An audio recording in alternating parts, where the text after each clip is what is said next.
नमस्कार दोस्तों, crime stories channel पर मैं राजेश आपका स्वागत करता हूं।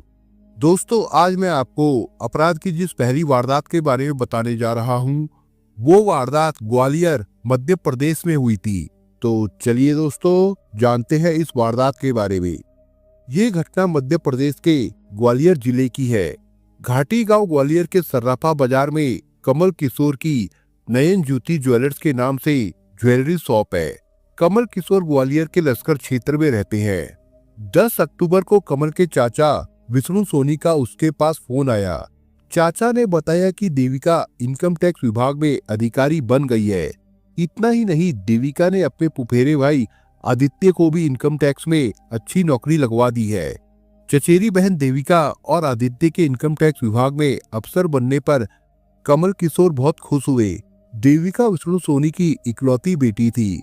विष्णु ऑटो चलाता था। उसकी ग्वालियर के पास गुना में कुछ जमीन थी जो उसने बटाई पर दे रखी थी।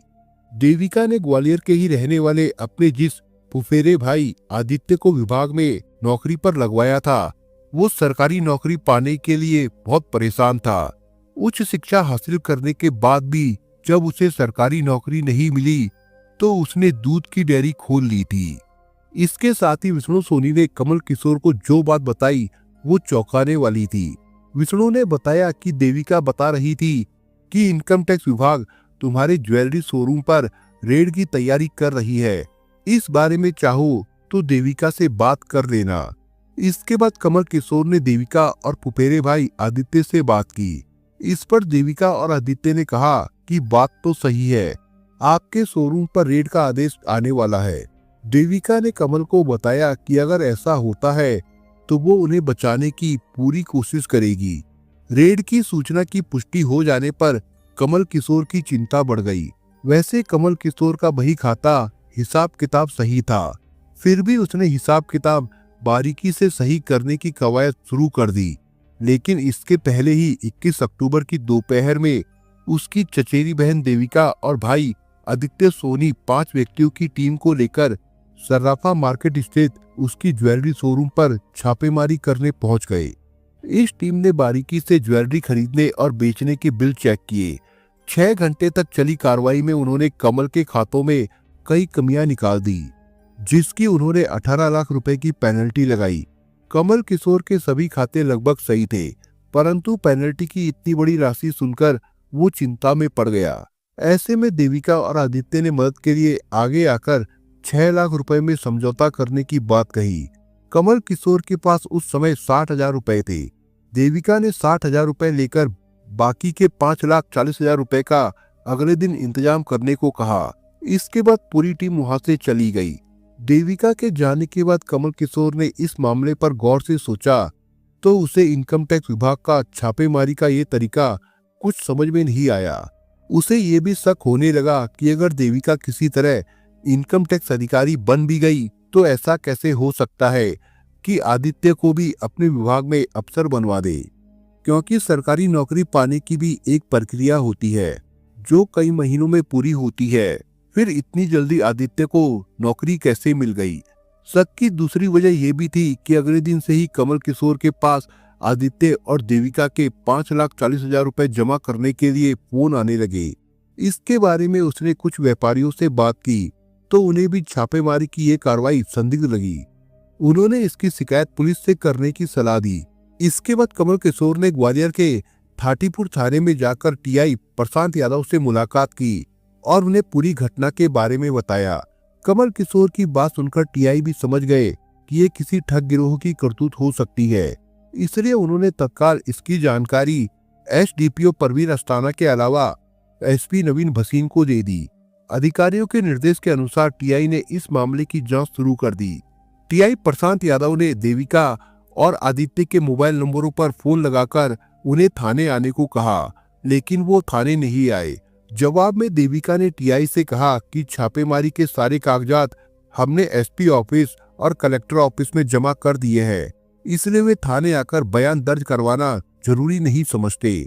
इस बात से पुलिस को विश्वास हो गया कि कमल किशोर के साथ ठगी हुई है, क्योंकि इनकम टैक्स द्वारा की गई छापेमारी के कागजात एसपी या कलेक्टर ऑफिस में जमा कराने का कोई प्रावधान नहीं है। इसलिए पुलिस बार बार देविका और उनकी टीम को फोन करके थाने आने के लिए दबाव बनाने लगी। इसके 3 दिन बाद 24 अक्टूबर 2019 को देविका व आदित्य अपने साथियों इस्माइल, भूपेंद्र, गुरमीत के साथ थाने पहुंच गए। इन पांचों से पुलिस ने विस्तार से पूछताछ की। सबसे की गई पूछताछ के बाद ये बात साफ हो गई कि कमल किशोर के शोरूम पर छापेमारी करने वाले देविका और अन्य लोग फर्जी आयकर अधिकारी थे, जिन्होंने बड़े सातिराना ढंग से अपना गिरोह बनाया था। पुलिस ने पांचों को गिरफ्तार कर दूसरे दिन अदालत में पेश किया, जहां से पुलिस ने उन्हें 2 दिन के रिमांड पर लेकर पूछताछ की। करीब 6 महीने पहले देविका काम की तलाश में दिल्ली गई थी। वहीं पर उसकी मुलाकात जुबैर नाम के एक युवक से हुई। जुबैर ने उसे अपना परिचय सीबीआई के अंडरकवर एजेंट के रूप में दिया। देविका नहीं जानती थी कि अंडरकवर एजेंट क्या होता है। वो तो सीबीआई के नाम से ही प्रभावित हो गई थी। अपनी बातों के प्रभाव से जुबैर ने जल्द ही देविका को शीशे में उतार लिया, जिसके बाद दोनों की अलग अलग होटलों में मुलाकातें होने लगी। जुबैर सातिर था। उसके कहने पर देविका ने अपने नाम से एक मोबाइल और एक सिम कार्ड खरीदकर उसे दे दिया। जुबैर हमेशा उसी नंबर से देविका से बात करता था। दोनों की दोस्ती बढ़ी तो जुबैर ने उसे इनकम टैक्स अधिकारी बनाने का सपना दिखाया। फिर देविका से मोटी रकम लेकर उसने उसे आयकर विभाग में आयकर अधिकारी के पद पर ज्वाइनिंग का लेटर दे दिया। साथ ही पूरा काम समझाकर वापस ग्वालियर भेज दिया। साथ ही ये निर्देश भी दिया कि वो वहां जाकर पूरी टीम गठित कर ले। ग्वालियर आकर देविका ने अपने फुफेरे भाई आदित्य सोनी को अपनी टीम में शामिल किया। फिर आदित्य ने टोपी बाजार में चश्मे की दुकान चलाने वाले गुरमीत उर्फ जिम्मी को सीधे इनकम टैक्स अफसर का फर्जी नियुक्ति पत्र दे दिया। बाद में देविका ने बरई थाना परिहार में रहने वाले motor bending mechanic Ismail Khan को इनकम टैक्स इंस्पेक्टर और भूपेंद्र कुशवाहा को सीबीआई अफसर का फर्जी नियुक्ति पत्र दे दिया। इस तरह 1 महीने में ही ग्वालियर में पूरी टीम खड़ी करने के बाद देविका ने इसकी जानकारी जुबैर को दी। उसने देविका को अकेले मिलने के लिए दिल्ली बुलाया। देविका 2 दिन दिल्ली स्थित एक होटल में रही। तभी देविका ने जुबैर को बताया कि उसके ताऊ के बेटे कमल किशोर की ज्वेलरी की दुकान है। अगर वहां छापा मारा जाए तो मोटी रकम हाथ लग सकती है। देविका दिल्ली से ग्वालियर लौटी तो कमल किशोर की दुकान पर छापा मारने की तैयारी करने लगी। फिर उसने अपनी टीम के साथ 21 अक्टूबर को कमल किशोर की दुकान पर छापेमारी की।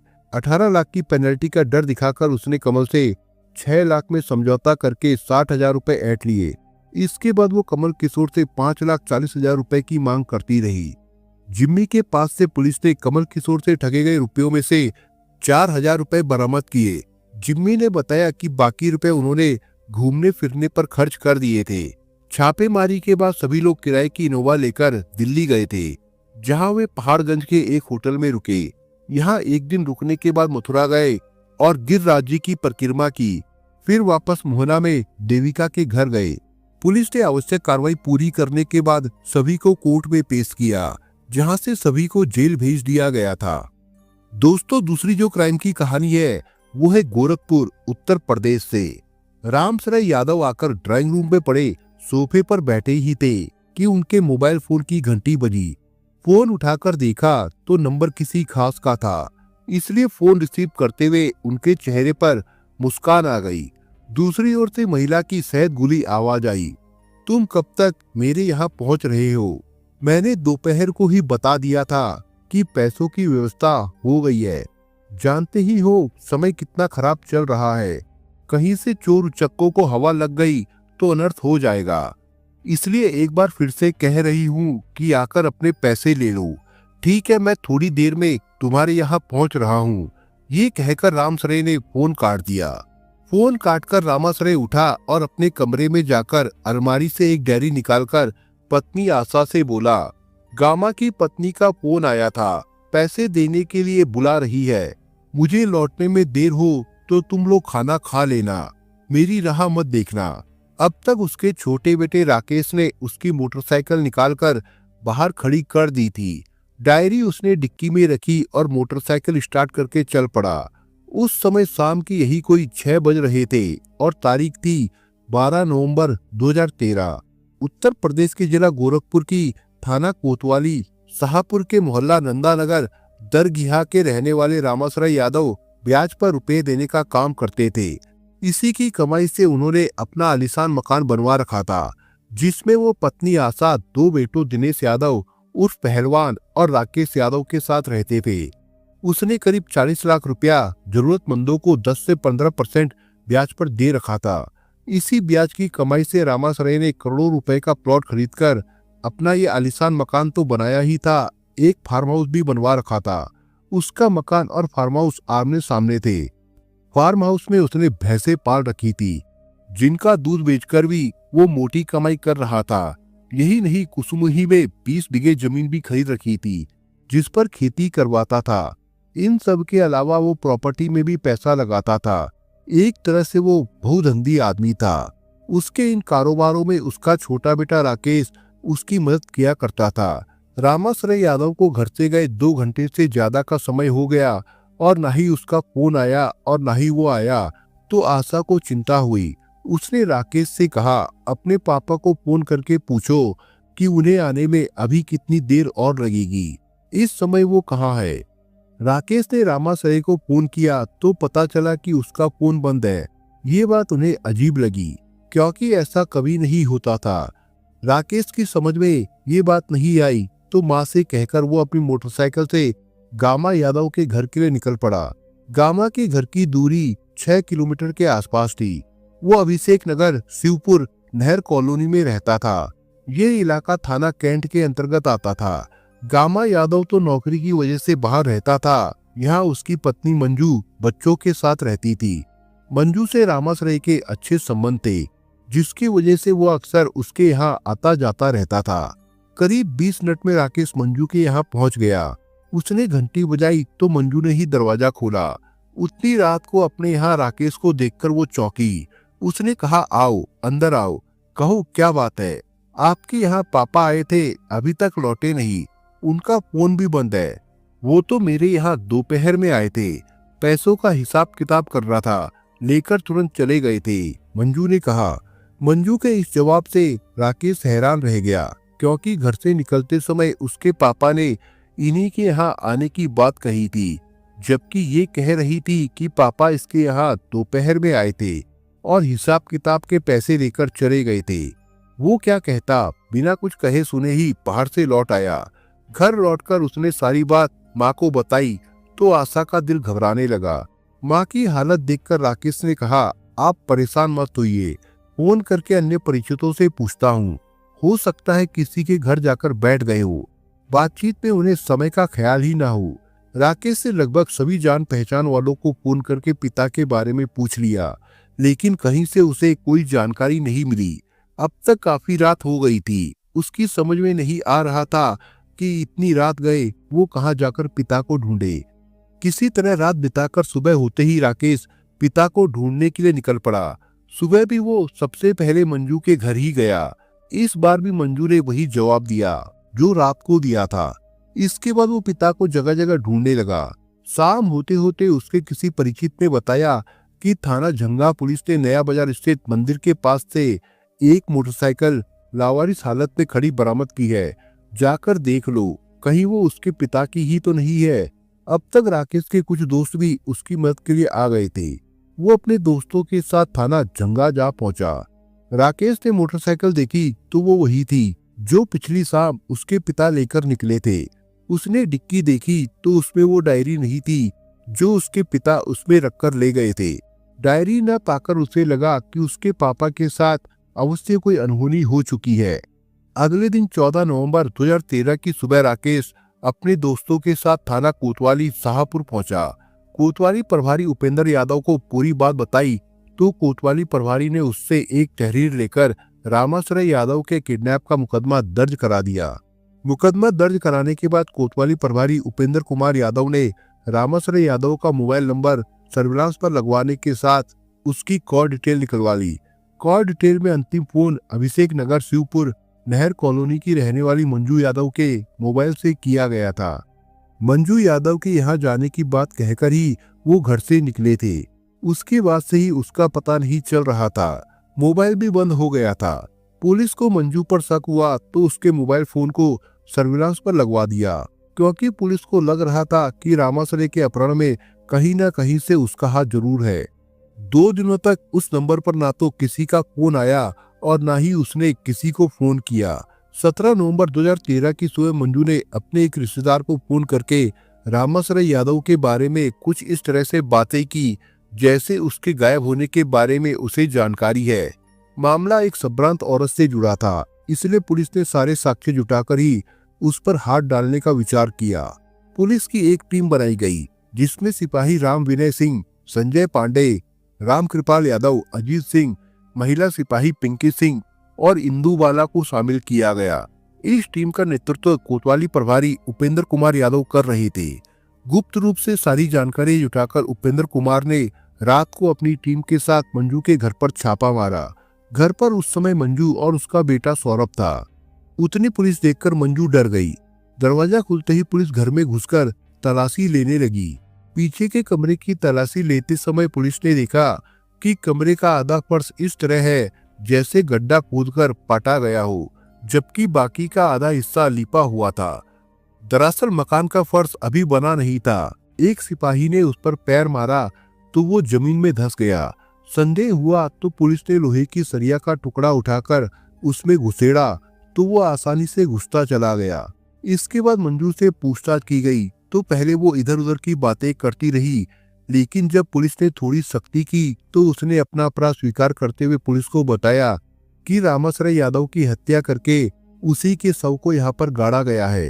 कोतवाली प्रभारी उपेंद्र कुमार यादव ने मंजू को हिरासत में लेकर इस बात की सूचना क्षेत्र अधिकारी नम्रता श्रीवास्तव को दे दी। इसके बाद नम्रता श्रीवास्तव पुलिस अधीक्षक परेश पांडे, सिटी मजिस्ट्रेट राम केवल तिवारी, इंस्पेक्टर भंवरराज चौधरी और इंजीनियरिंग कॉलेज के चौकी प्रभारी भी वहां पर पहुंच गए। सिटी मजिस्ट्रेट राम केवल तिवारी की उपस्थिति में फर्श की खुदाई करके शव को बरामद किया गया।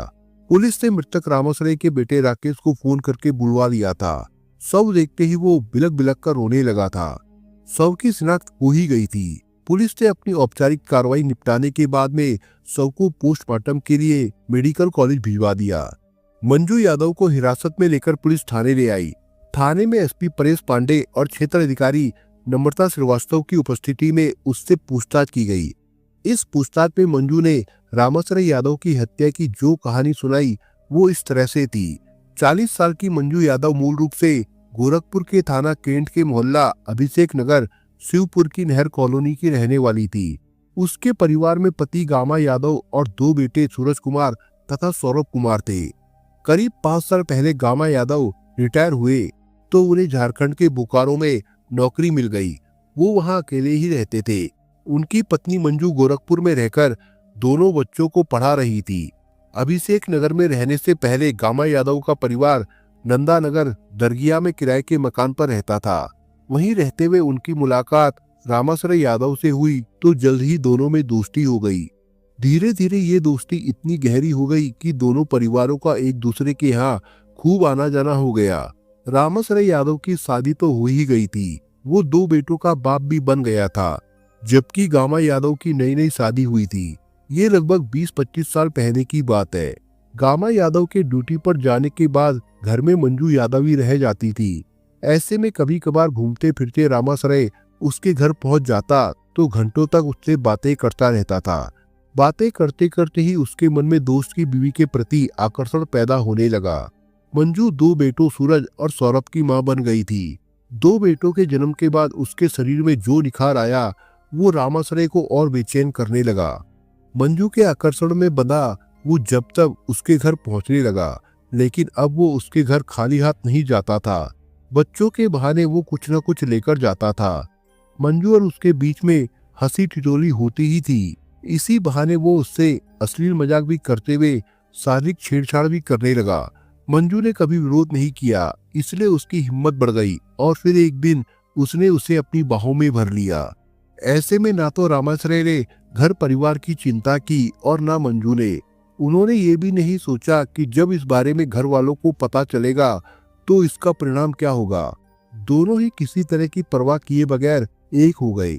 इसके बाद उनका ये लुका छिपी का खेल लगातार चलने लगा। दोनों ही ये खेल इतनी सफाई से खेल रहे थे कि इसकी भनक ना तो गामा को लगी थी और ना ही आशा को। गामा नंदानगर में किराए के मकान में रहता था। बच्चे बड़े हुए तो जगह छोटी पड़ने लगी। रामाश्रय सूदखोरी के साथ प्रॉपर्टी का भी काम करता था। इसी वजह से मंजू ने उसे प्लॉट दिलाने की बात कही तो रामाश्रय ने उसे अभिषेक नगर का ये प्लॉट दिला दिया। प्लॉट खरीदने का पैसा भी रामाश्रय ने ही दिया, लेकिन गामा ने उसका ये पैसा धीरे धीरे करके अदा कर दिया था। रामाश्रय ने मंजू को प्लॉट ही नहीं दिलवाया बल्कि उसका मकान भी बनवा दिया था। मकान बनाने के बाद मंजू बच्चों को लेकर अपने मकान में आ गई। ये 18 साल पहले की बात है। इसी बीच गामा नौकरी से रिटायर हो गया तो उसे झारखंड के बोकारो में बढ़िया नौकरी मिल गई, जहां वो अकेला ही रहकर नौकरी करने लगा। गामा के आने से जहां मंजू और रामाश्रय को मिलने में दिक्कत होने लगी थी, वहीं उसके बोकारो चले जाने के बाद उनका रास्ता फिर साफ हो गया। सूरज और सौरभ बड़े हो गए थे, लेकिन वे स्कूल चले जाते थे तो मंजू घर में अकेली रह जाती थी। इसी बीच रामाश्रय उससे मिलने आता था। मंजू को पता ही था कि रामाश्रय ब्याज पर पैसे देता है। उसके मन में आया कि क्यों ना वो भी अपने शारीरिक संबंधों को कैश कराए। वो रामाश्रय से रुपए ऐंठने लगी। उन पैसों को वो 12% ब्याज की दर से ब्याज पर उठाने लगी। इसी तरह से उसने रामाश्रय से करीब 15 लाख रुपए ऐंठ लिए। 15 लाख रुपए कोई छोटी रकम नहीं होती। रामाश्रय मंजू से अपने पैसे वापस मांगने लगा, जबकि मंजू देने में आनाकानी करती रही।